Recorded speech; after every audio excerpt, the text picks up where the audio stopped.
Bonjour et bienvenue dans cette vidéo dans laquelle nous allons découvrir 15 idées de commerce profitables avec un petit budget. Envie de lancer une entreprise en dépit d'un faible apport financier?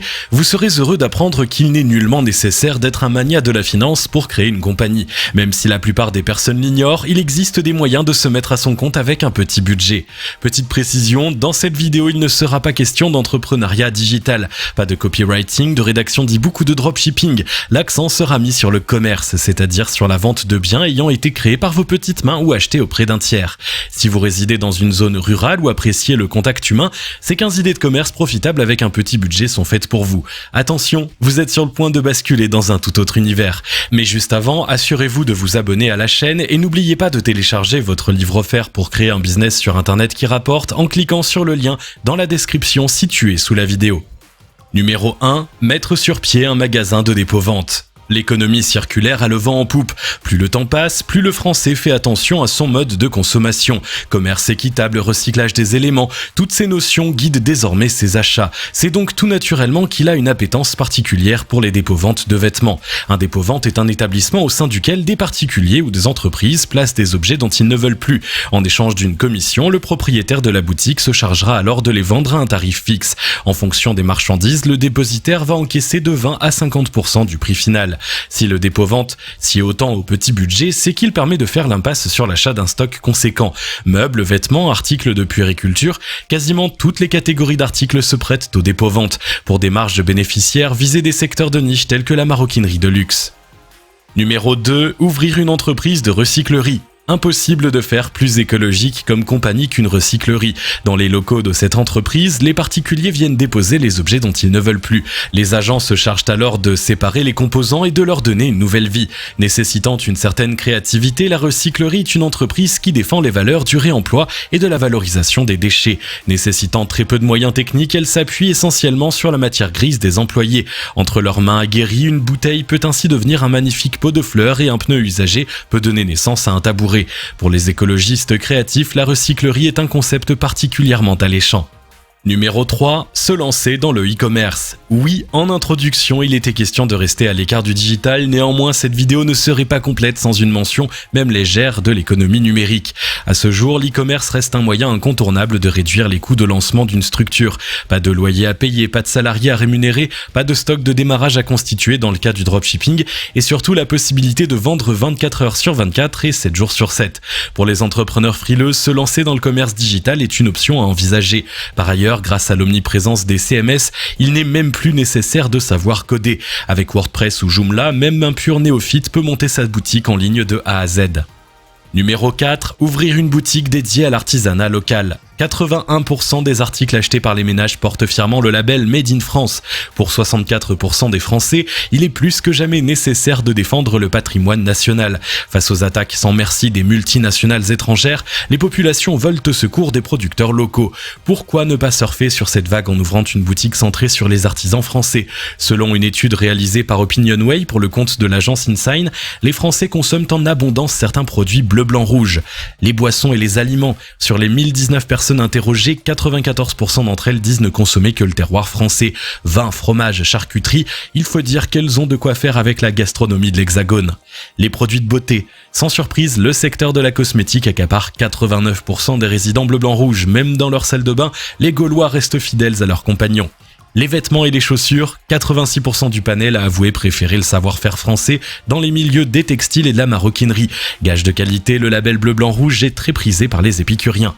Supporter les producteurs locaux est un excellent moyen de gagner de l'argent sans gros investissements. En effet, la plupart des artisans écoulent leur stock par le biais de dépôts-ventes. Vous n'aurez donc pas besoin de débourser des milliers d'euros pour remplir vos rayons. Numéro 5. Mettre sur pied une laverie automobile. Il est temps de faire scintiller des voitures. Pour démarrer une laverie automobile, vous n'avez pas forcément besoin d'un immense capital. Au début, un espace nu, des robinets et des produits détergents suffisent amplement. La seule contrainte pour ce business rentable à faible investissement, c'est de choisir un bon emplacement. C'est vraiment le seul facteur qui fera pencher la balance d'un côté ou d'un autre. Numéro 6, devenir le propriétaire d'un food truck. Depuis quelques années, les food trucks connaissent un succès retentissant. Permettant aux cuisiniers d'être 100% mobiles, ils font le bonheur de toutes les générations. Pour les entrepreneurs culinaires, ce sont d'excellents moyens de se lancer à faible coût. De plus, les food trucks ont l'avantage de se plier à un vaste panel de production. Frites, crêpes, pizzas, salades, etc. Peu importe le secteur sur lequel vous désirez vous positionner, le food truck saura se plier à vos désirs. Tout équipé, un food truck coûte entre 12 000 et 40 000 €, bien plus accessible qu'un démarrage d'activité classique. Il permet de prendre la route pour vivre de sa passion.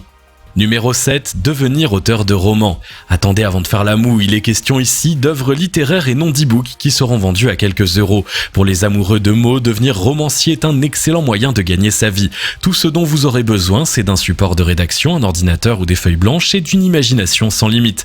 Petite précision, même s'il est possible de rédiger son premier jet à la main, c'est toujours sur format numérique que les textes seront envoyés aux éditeurs. En optant pour la voie traditionnelle, vous risquez d'alourdir votre charge de travail.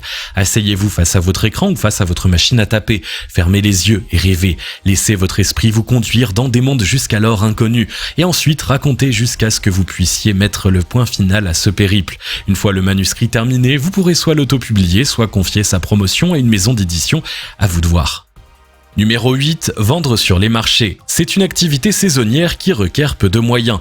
Quand les champs avoisinants se parent de magnifiques couleurs, nouez votre tablier de commerçant. Vendre sur les marchés est un excellent moyen de passer du temps aux côtés de la population locale tout en soutenant les petits producteurs. Pour occuper un stand, vous aurez besoin d'un agrément de la mairie et bien évidemment de quelques caisses de produits frais. À noter que votre champ d'action n'est pas limité aux fruits et légumes. Certains commerçants mettent en avant des bijoux, des tissus, etc. Numéro 9, ouvrir un bar à fromage. Avant de plisser les sourcils, attendez de voir ce qui suit. Même s'il est ancré dans les mœurs des Français, le fromage est un aliment qui cache encore de nombreux mystères. Par exemple, saviez-vous que l'Hexagone compterait entre 1200 et 1500 fromages différents ? Et oui, il existe un vaste univers en dehors du camembert et du brie de Melun. Faites de votre échoppe un lieu de rendez-vous incontournable des tyrosémiophiles. Dans vos locaux, leurs papilles danseront sur le tempo des délicieux fromages. Pour des marges bénéficiaires conséquentes, organisez régulièrement des événements de dégustation ou des activités avec les artisans fromagers. Numéro 10, ouvrir un salon de thé. L'avantage d'un salon de thé, c'est le faible besoin en mètres carrés. À la différence d'un restaurant ou d'un bar, le salon de thé se prête particulièrement aux ambiances cosy. Dans cette bulle de sérénité, il suffit de quelques fauteuils et d'une décoration charmante pour fidéliser les clients. À noter que la carte de thé que vous proposerez sera un gros point fort ou votre talon d'Achille. Dans ces établissements, les clients s'attendent à découvrir des saveurs insoupçonnées.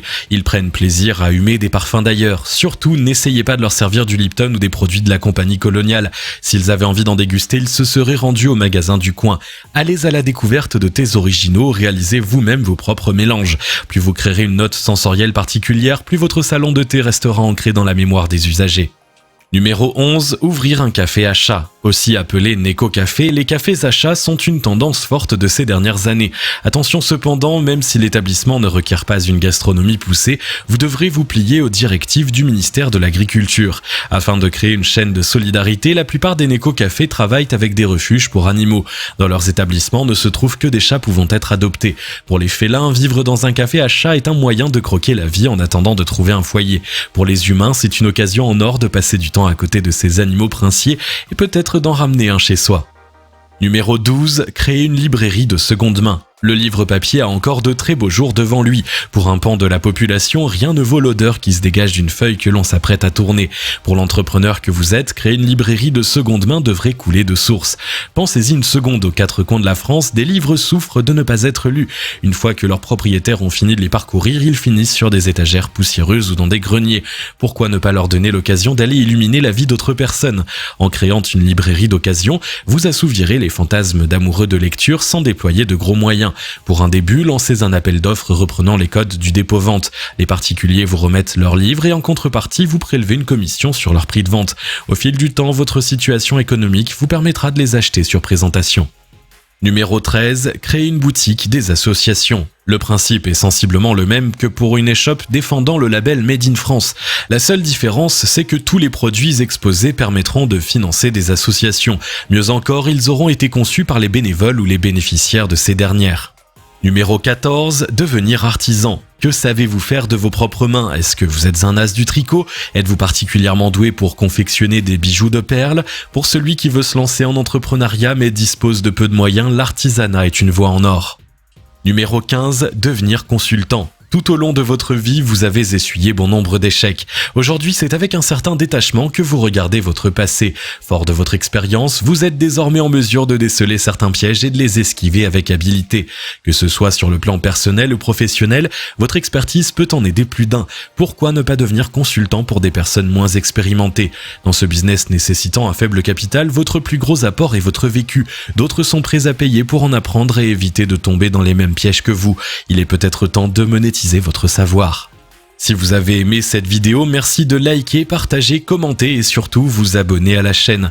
Vous êtes également libre de recevoir le nouveau livre Comment créer un business sur internet qui rapporte en cliquant sur le lien situé dans la description en dessous de la vidéo et on se retrouve très vite pour une nouvelle vidéo.